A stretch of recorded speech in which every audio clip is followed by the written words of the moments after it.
you very much. Appreciate all of your testimony. Mr. Del Cueto, I really appreciate the straightforwardness. That's something that I think we in Washington hunger for, but when you talk to those people up the chains of command, frankly, it gets muddled and outright untruths are told. So having you sit here and tell the truth that you see from the ground level is extremely valuable. Now, I'm going to come back with some hardball questions in a minute for you, but they're not directed at you. It's the decisions made somewhere above you, and frankly, I can't get them to answer, so we'll come back. But don't take them personally, because I really do appreciate that you're saying things that we all believe, that the cartels own the border. I mean, that's very powerful for someone inside an agency to say that, the agency that's in charge with it. Mr. Ortega, I want to do a little housekeeping on you. You were saying that you would disagree with the other two, that the border is secure and that you feel safe. Now, when the sheriff said, well, the city is safe, but it's not in the rural areas, you're shaking your head. And the head shakes don't show up on the transcript, frankly. And so in Washington, they're only going to quote you. Nah, this mayor says it's okay. So could you confirm just verbally that you would agree that the rural areas are struggling for feeling safe while your area feels okay? Yes, sir, that's okay, correct. all right. So yes, we sir. got you on the right okay. here. Because it is. I mean, people will take your one sentence, and that'll be the only thing they would extract out of this entire hearing. So I, again, appreciate the recognition.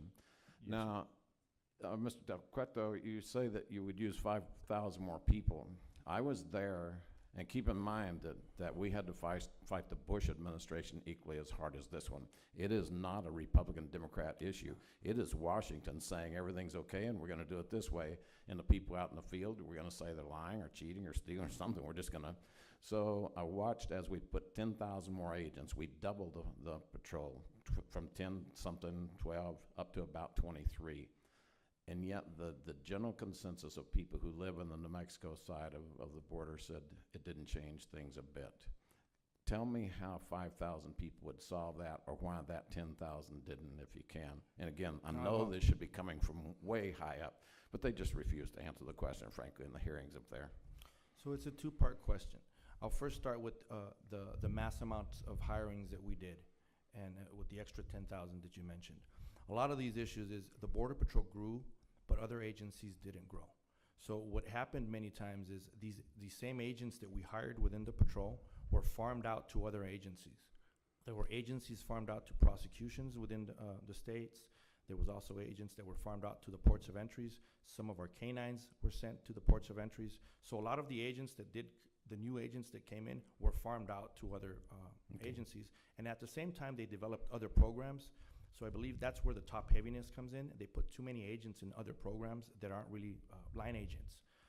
So when we ask for these additional 5,000 agents, that's why it's a mixture of the policies and the internal business within the Border Patrol, where they need to know how to deploy these agents and do away with some of these programs and maybe some of these top heavy agency programs that we do have.